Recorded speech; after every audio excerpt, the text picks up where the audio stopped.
함께 우리 주의 말씀 듣기 전에 기도하겠습니다. 우리를 찾아와 주신 주님, 우리가 주님을 찾아온 것이 아니라 주님이 우리를 찾아와 주셨습니다. 진심으로 감사하며 우리의 모든 것을 우리보다 더 잘 아시는 주님께 내 삶을 다 맡기기를 원합니다.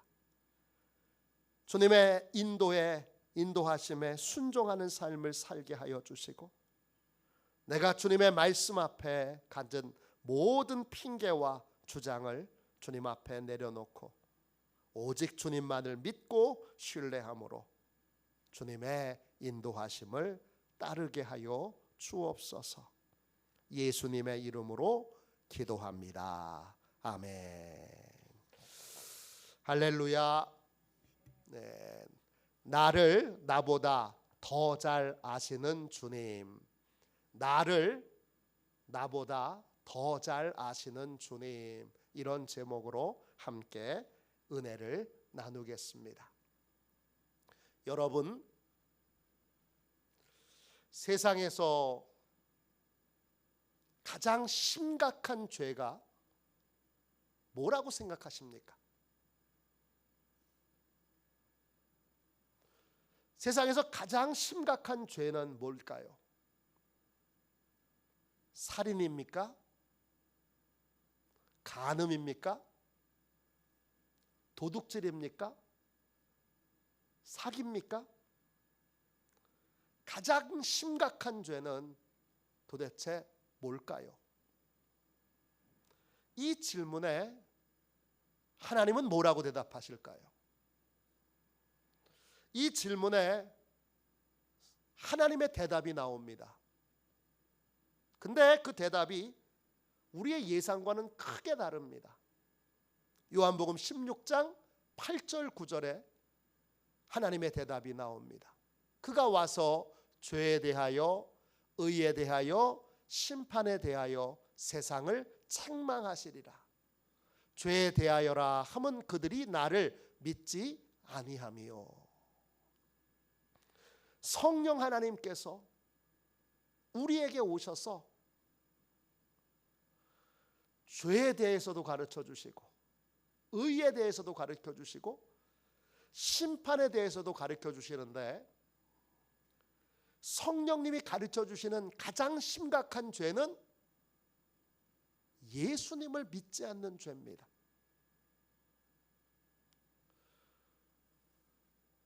예수님을 믿지 않고, 예수님의 가르침을 믿지 않고, 하나님을 믿지 않고, 하나님의 가르침을 믿지 않는 것, 하나님의 진리를 믿지 않는 것, 이게 가장 심각한 죄입니다. 왜 그럴까요? 믿지 않는 게 왜 가장 심각한 죄입니까? 믿지 않으면 죄 용서함을 받을 수 없기 때문입니다. 믿지 않으면 구원을 받을 수 없기 때문입니다. 성경에는 영원히 용서받지 못할 죄도 나옵니다. 아니, 죄 가운데 영원히 용서받지 못하는 죄가 있어요? 성경에 있더라고요. 뭘까요? 마가복음 3장 29절입니다. 누구든지 성령을 모독하는 자는 영원히 사하심을 얻지 못하고 영원한 죄가 되느니라. 성령을 모독하는 사람은 누구든지 영원히 죄 용서함을 받지 못합니다. 모독한다, 이 말은 헬라어로 블라스페메오입니다. 뜻은 거룩한 것을 중상모략하는 거예요. 이때 거룩한 것은 뭘까요?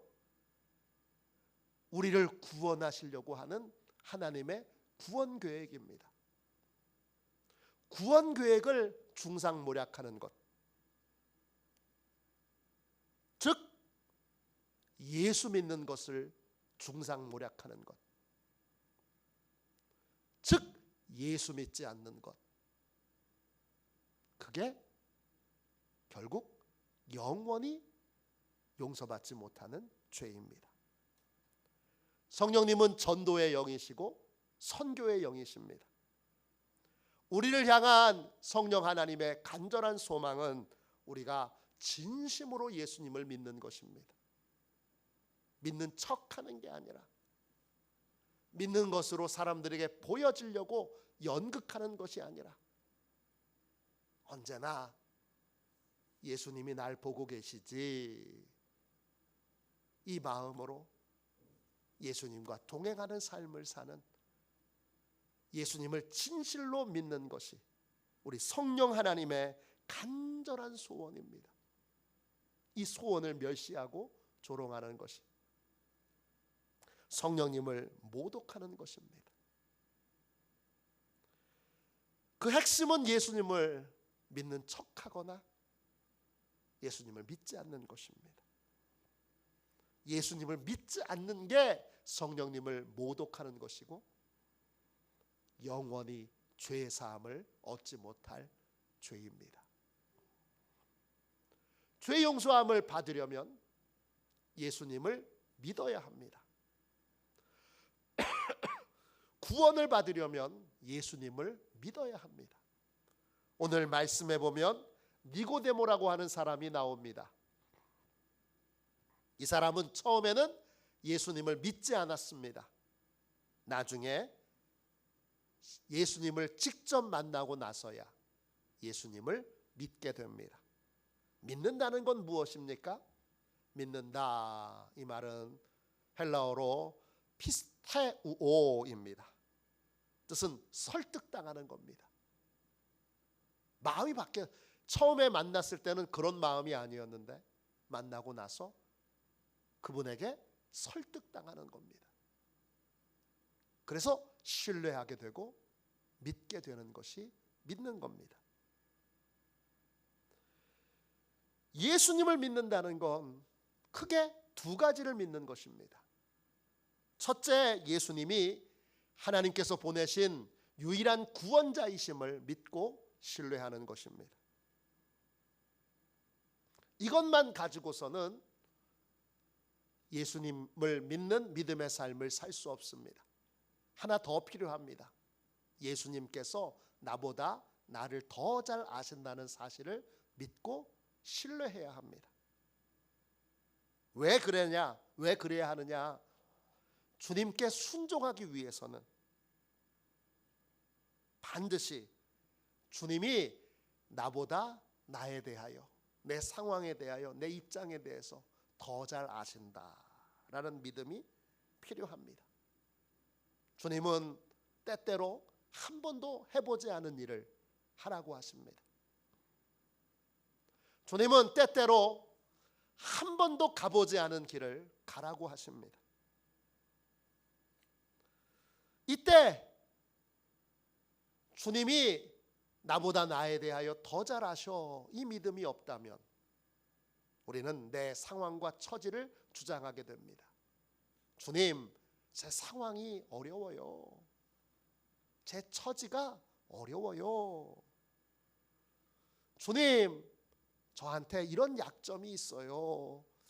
주님, 저한테 이런 곤란한 점이 있어요. 이렇게 상황과 처지와 약점과 문제점들을 주님 앞에 주장하며, 주님, 저는 이런 건 순종할 수 없어요. 그렇게 말하게 됩니다.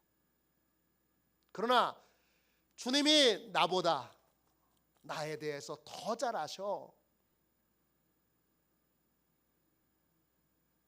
이 믿음을 갖게 되면 나의 문제점, 어려운 상황들, 연약한 부분들, 이 모든 것을 두려워하거나 걱정하지 않고 주님이 다 알고 말씀하시는 거야.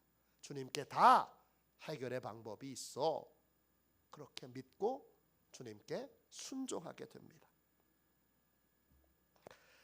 주님이 나보다 나에 대하여 더 잘 아셔. 이 믿음을 갖고 있는 사람은 주님의 말씀 앞에 형편과 처지를 주장하지 않습니다. 약함과 부족함을 주장하지 않습니다. 주님이 다 알고 계시고 다 아신 상태에서 말씀하신 거야. 그렇게 믿고 주님께 순종하게 됩니다. 우리 주님은 어떤 분이시죠? 우리 예수님은 세상과 모든 만물을 만드신 창조주, 성자 하나님이십니다. 우리를 직접 만드셨어요. 그러니까 우리의 약점도 우리의 장점도 너무 잘 아세요. 또 예수님은 어떤 분이십니까? 역사의 주인이세요. 인류 역사에 일어났던 모든 일들을 다 알고 계세요. 방대한 지식을 갖고 계신 분이에요. 또 내 인생에서 일어난 모든 일도 다 알고 계세요. 나에 대해서도 방대한 지식을 갖고 계신 분이에요. 지금 어떤 상황에 놓여 있는지, 지금 어떤 어려움에 처해 있는지 가장 잘 아시는 분이 우리 주님입니다. 그러므로 이 사실을 믿는 사람은 걱정하거나 두려워하지 않고 주님의 말씀에 그대로 순종할 수 있게 됩니다. 오늘 말씀에 빌립이 나옵니다. 여러분 43절 44절 보세요. 이튿날 예수께서 갈릴리로 나가려 하시다가 빌립을 만나 이르시되 나를 따르라 하시니 빌립은 안드레와 베드로와 한 동네 베세다 사람이라. 빌립은 어떻게 주님을 만나자마자 주님을 따르는 제자가 됐습니까? 신기하지 않습니까? 이해가 되십니까? 아니 어떻게 주님 만나자마자 주님도 빌립에 대해서 뭘 아신다고? 너 제자 삼을 테니까 따라와 그렇게 말씀하시고 빌립은 또 그 말을 듣고 즉시 따르고 어떻게 이런 일이 가능하죠? 빌립은 주님을 우연히 만난 게 아닙니다.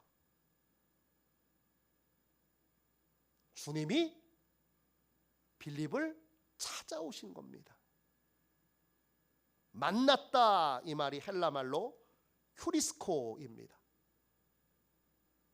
뜻은 발견하다, 찾아내다 이런 뜻입니다. 주님이 내 제자 될 만한 사람이 어디 있을까 찾아다니다가 찾아낸 사람이 빌립인 겁니다. 그리고 빌립은 오랫동안 기도하고 있었습니다. 이 혼란한 세상에서 참 진리를 전하는 스승을 만나고 싶었습니다. 이 혼탁한 세상, 이 타락한 세상을 변화시킬 수 있는 진정한 구원자를 찾고 있었습니다. 목말랐습니다. 그걸 잘 알고 있는 주님이시기에 주님이 그를 찾아가 그를 지명하여 부르셨고 빌립은 즉시로 주님의 부르심에 응답했던 것입니다. 그러면 이해가 되시죠? 저도 이 만났다라는 단어를 원어로 읽고 나서야 이게 이런 상황이었구나라는 걸 깨닫게 됐습니다. 주님이 빌립의 모든 상황을 다 아시고 그리고는 찾아내서 제자로 부르셨던 겁니다. 나다나엘도 마찬가지입니다. 주님은 나다나엘의 모든 것을 이미 알고 계셨습니다. 빌립이 주님의 제자가 된 다음에 나다나엘을 빌립이 찾아간 것 같지만 실상은 주님이 빌립을 나다나엘에게 보낸 겁니다. 주님은 오래전부터 나다나엘의 기도를 듣고 계셨습니다. 여러분 48절 보세요. 요한복음 1장 48절입니다. 나다나엘이 이르되 어떻게 나를 아시나이까? 예수께서 대답하여 이르시되 빌립이 너를 부르기 전에 내가 무화과 나무 아래에 있을 때에 보았노라. 나다나엘에게는 특별한 기도의 장소가 있습니다. 어디냐? 자기 집 정원 앞에 있는 무화과 나무 그 아래가 빌립이 기도하는 장소입니다. 그 장소에 빌립은 늘 혼자서 하나님께 이스라엘의 구원자가 오시도록, 이스라엘의 새로운 영적 변화가 있도록 통곡하며 울며 눈물로 기도해 왔습니다. 예수님은 오래전부터 나다나엘의 기도를 듣고 계셨습니다.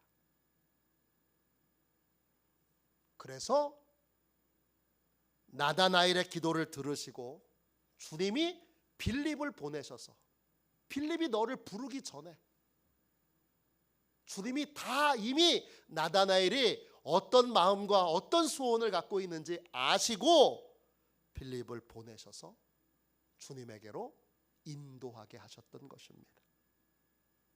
나다나엘은 어떤 사람입니까? 나다나엘은 솔직한 사람입니다. 45절 46절 보세요. 빌립이 나다나엘을 찾아 이르되 모세가 율법에 기록하였고 여러 선지자가 기록한 그 일을 우리가 만났으니 요셉의 아들 나사렛 예수니라. 나다나엘이 이르되 나사렛에서 무슨 선한 것이 날 수 있느냐? 빌립이 이르되 와서 보라 하니라. 빌립이 말합니다. 내가 성경에서 약속한 바로 그 구원자를 만났어. 나다나엘에게 이렇게 말합니다. 그 구원자는 요셉의 아들 나사렛 예수님이셔. 그런데 이 나다나엘은 너무 솔직해서 거칠의 말을 못합니다. 감정과 표현이 솔직한 사람은 때때로 다른 사람에게는 조금 무례하게 보입니다.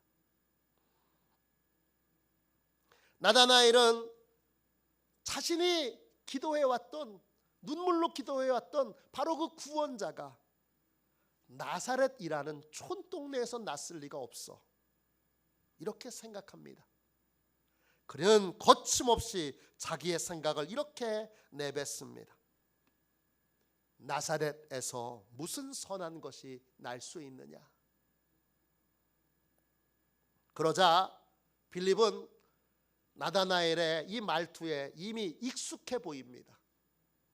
친구니까, 친구 사이니까 이런 표현이 익숙한지 아주 단호하고 조용하게 이렇게 말합니다. 와서 확인해 보면 되잖아. 말만 하지 말고 와서 확인해 보면 되잖아. 그리고는 나다나엘을 데리고 예수님께로 나오게 됩니다. 예수님은 멀리서 오는 나다나엘을 보고 이렇게 말씀하십니다. 47절 보세요. 예수께서 나다나엘이 자기에게 오는 것을 보시고 그를 가리켜 이르시되 보라, 이는 참으로 이스라엘 사람이라 그 속에 간사한 것이 없도다. 말과 표현에 솔직하다는 것은 장점이 되기도 하고 단점이 되기도 합니다.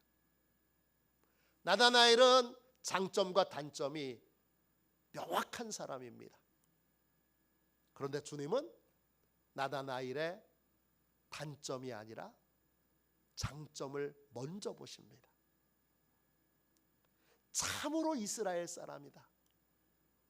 그 속에는 속이는 거, 감추는 거, 계산하는 것이 없는, 그 속에는 간사한 것이 없는 참 정직한 사람이다.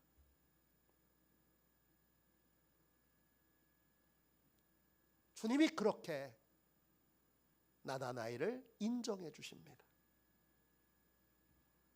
주님은 단점보다 장점을 언제나 먼저 보십니다. 왜 그렇죠? 하나님은 장점을 통해서 우리를 쓰시기 때문입니다. 물론 단점도 하나님은 선용하십니다. 나의 단점은 나의 연약함을 깨닫고 하나님만을 의지하게 만듭니다. 나의 단점 때문에 하나님을 더욱 의지하게 된다면 단점은 단점이 아니라 장점입니다. 그런데 어떤 분은 단점만 봐요, 자기의.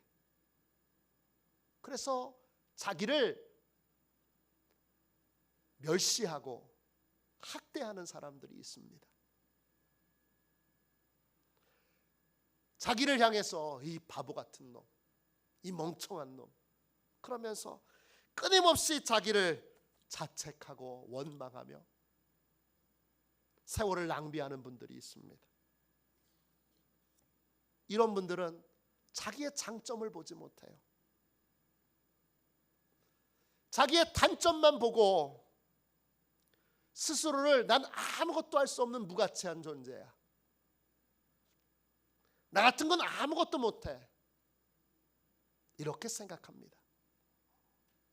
이런 분들은 우리를 만드신 주님을 꼭 만나야 합니다. 그래야 주님이 우리의 장점을 깨닫게 해주십니다. 부족하지만 저도 제 인생을 돌이켜보니 주님을 만나고 나서야 저의 장점을 깨닫게 되었습니다. 나한테 무슨 장점이 있어? 어렸을 때는 그렇게 생각했던 것 같습니다. 나는 단점투성이야. 나는 단점밖에 없어. 그렇게 생각했던 저였는데 주님이 찾아와 주시고 만나 주시고 그때부터 제가 주님의 눈으로 저의 장점을 깨닫게 되고 찾게 되고 발견하게 되었던 것 같습니다. 나보다 나를 더 잘 아시는 주님은 언제나 나의 장점을 보십니다.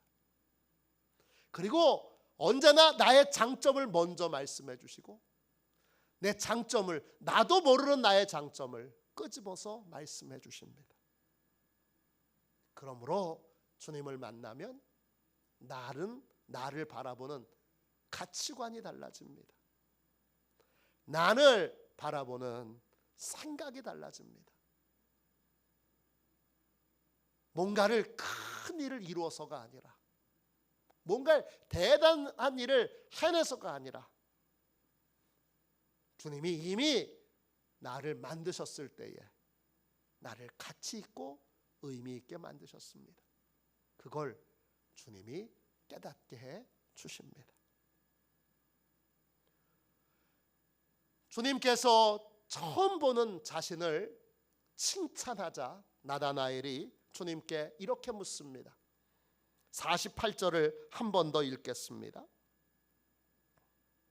나다나엘이 이르되 어떻게 나를 아시나이까? 예수께서 대답하여 이르시되 빌립이 너를 부르기 전에 내가 무화과 나무 아래에 있을 때에 보았노라. 나다나엘이 어떻게 나를 아십니까? 이렇게 묻습니다. 어떻게, 이 말이 헬라어로 포텐입니다. 뜻은 어디에서, 이런 뜻입니다. 나다나엘의 질문을 이 포텐이라는 단어의 의미로 보면 이렇게 설명할 수 있습니다. 저는 선생님을 처음 본 것 같은데 어디에서 저를 보시고 저에 대해서 그렇게 말씀하시는 건가요? 솔직한 분이잖아요. 그러니까 솔직하게 주님께 이렇게 묻습니다. 이때 주님이 나다나엘만 알고 있는 기도의 장소, 나다나엘이 늘 홀로 기도하는 그 기도의 장소를 말씀하십니다. 무화과 나무 아래에 있을 때에 너를 보았노라. 그 순간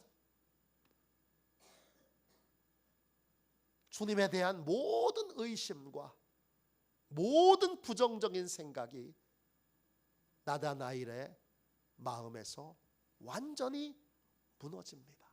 와장창 무너집니다. 하나님이시구나. 내가 지금 만나고 내가 지금 보고 있는 분은 내 기도를 들으신 하나님이시구나. 확신을 갖게 됩니다.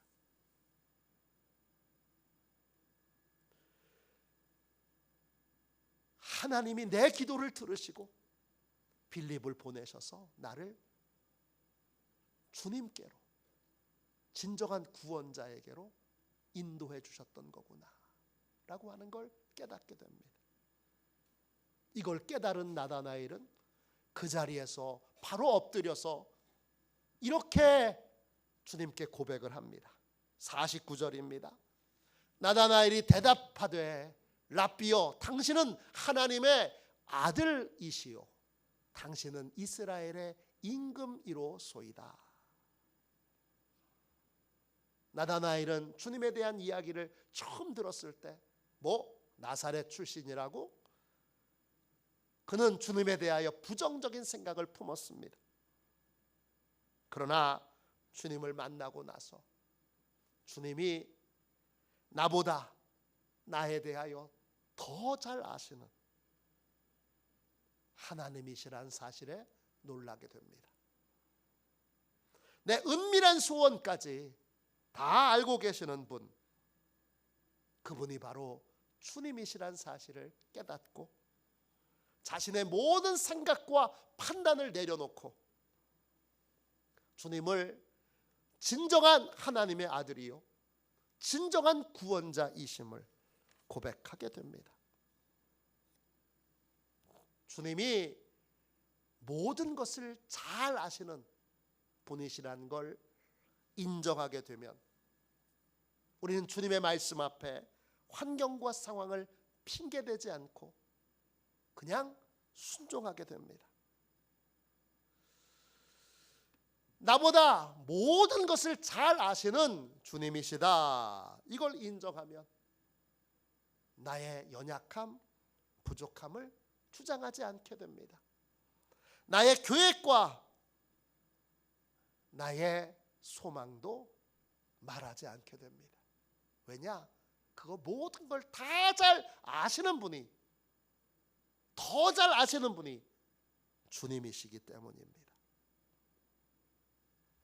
모든 것을 나보다 더 잘 아시는 주님이 하시는 말씀이기에 그 말씀대로 따르면 더 좋은 길, 더 복된 길, 더 행복한 길을 걸어갈 수 있다는 걸 믿고 주님이 나보다 나에 대하여 모든 것에 대하여 더 잘 아셔, 이걸 믿는 분은 주님께 순종하는 삶을 살게 됩니다. 제 신학대학 동기가 작년에 협성대학교 신학대학 학장이 됐습니다. 작년 5월에 저희 교회에 와서 웨슬리 특강을 해주었던 황병배 교수가 신학대학 학장이 됐습니다.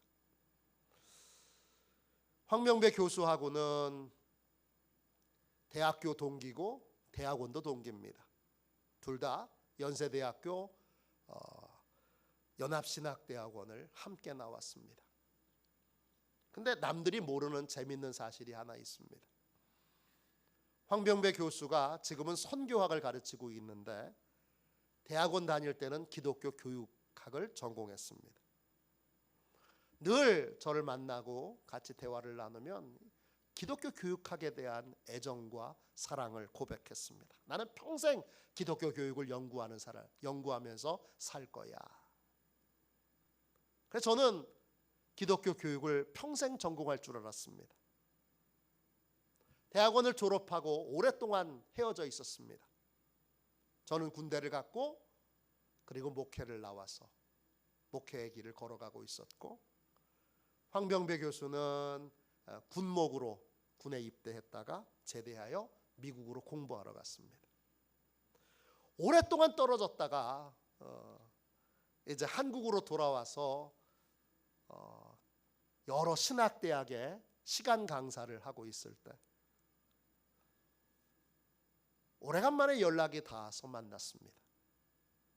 함께 등산을 하면서 전공이 당연히 기독교 교육인 줄 알았는데 전공을 확인해 보니까 선교학입니다. 그래서 왜 전공을 바꿨냐 물어봤습니다. 그랬더니 거기 기가 막히고 거기 재밌는 사연이 있습니다.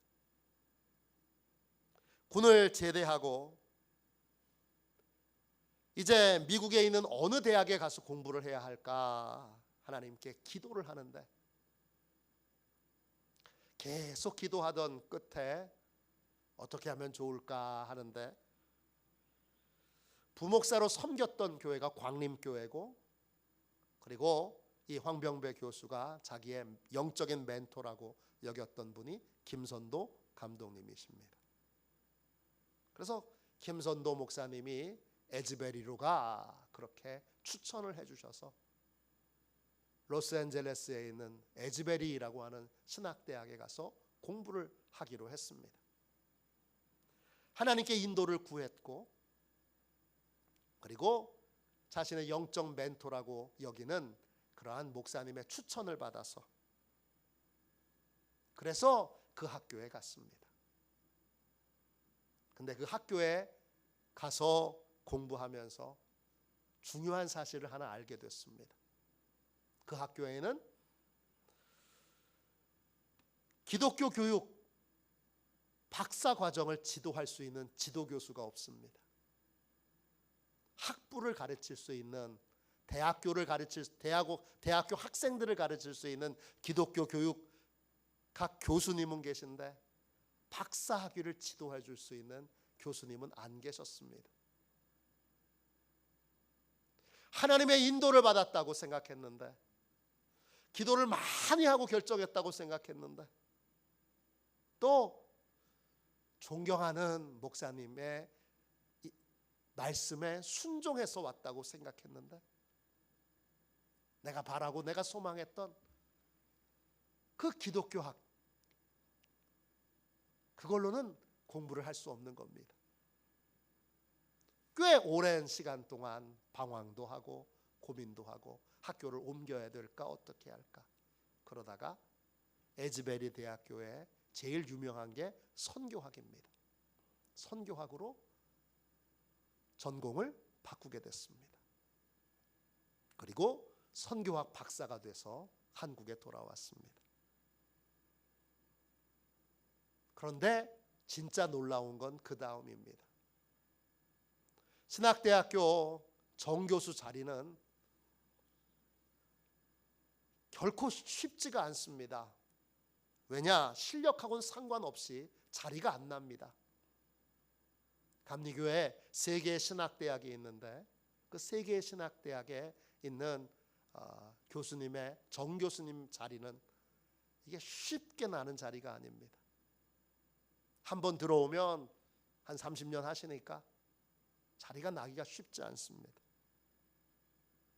시간 강사로 1년쯤 황병배 교수가 이렇게 강사로 다니고 있을 때 협성대학교에서 선교학 교수 자리가 딱 났습니다.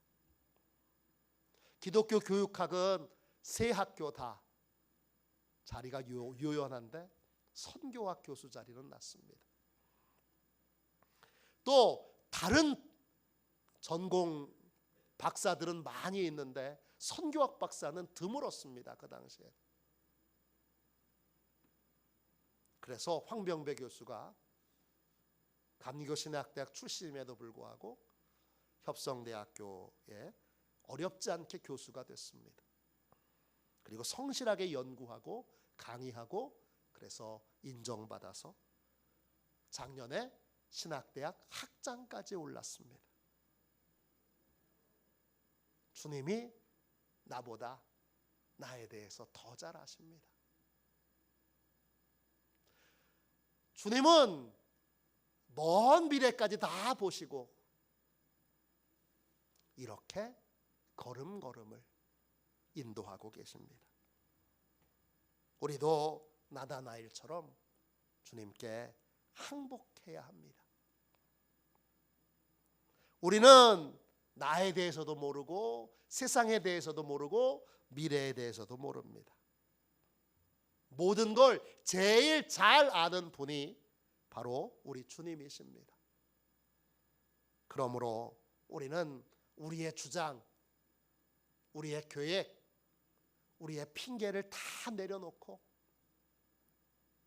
모든 것을 잘 아시는 주님께 순종해야 합니다. 2024년도 새해에 시온의 가족들이 다 저마다 약속의 말씀 카드를 다 뽑았습니다. 저희 가족도 약속의 말씀 카드를 다 뽑았는데 제 딸도 약속의 말씀을 뽑았습니다. 시편 103편 1절입니다. 제 딸의 약속의 말씀입니다. 내 영혼아 여호와를 송축하라. 내 속에 있는 것들아 다 그의 이름을, 그의 거룩한 이름을 송축하라. 이게 제 딸의 약속의 말씀입니다. 뭘 설명해 줘야 되는데 설명해 주기가 쉽지 않습니다. 근데 송축하라 이 말이 마음에 와닿아서 원어로 송축하라가 뭔가 찾아봤습니다. 이 송축하라라는 말이 히브리어로 제가 좋아하는 단어였습니다. 바라크였습니다. 뜻은 하나님께 무릎을 꿇다 이런 뜻입니다. 하나님께 항복하고 하나님께 무릎을 꿇고 하나님의 인도를 따르게 되면 하나님이 복을 주신다는 단어입니다. 어떤 복을 주시느냐? 이론적인 복이 아닌 실제적인 복. 조금 주어지는 복이 아니라 풍성하게 부어지는 복. 잠시 부어지는 복이 아니라 지속적으로 부어지는 복. 우연히 오는 복이 아니라 확실하게 오는 복. 그리고 나만 복 받는 것이 아니라 다른 사람도 복 받게 하는 복. 이런 복이 하나님께 항복한 사람에게 주어진다는 겁니다. 이게 제 딸의 약속의 말씀이었습니다. 그래서 제가 한마디만 했습니다. 하나님께 항복하기만 하면 되겠네. 하나님께 무릎 꿇기만 하면 되겠네. 하나님께 무릎 꿇고 네 생각, 네 판단 주장하지 않으면 하나님이 다 책임지신다고 하시네. 이렇게 설명을 했습니다. 2024년도 새해를 맞이하여 우리도 주님 앞에 무릎 꿇기를 원합니다. 나보다 나에 대해서 또 세상에 대해서 미래에 대해서 너무나 정확하게 아시는 그 주님 앞에 무릎을 꿇고 올해는 내 형편과 처지, 내 계획과 판단을 주장하지 않고 그걸 다 내려놓고 다 항복하고 주님의 인도를 따르는 시온의 가족들이 다 되시기를 주님의 이름으로 축원합니다. 축원합니다. 우리 이 시간 함께 우리 찬송 부르고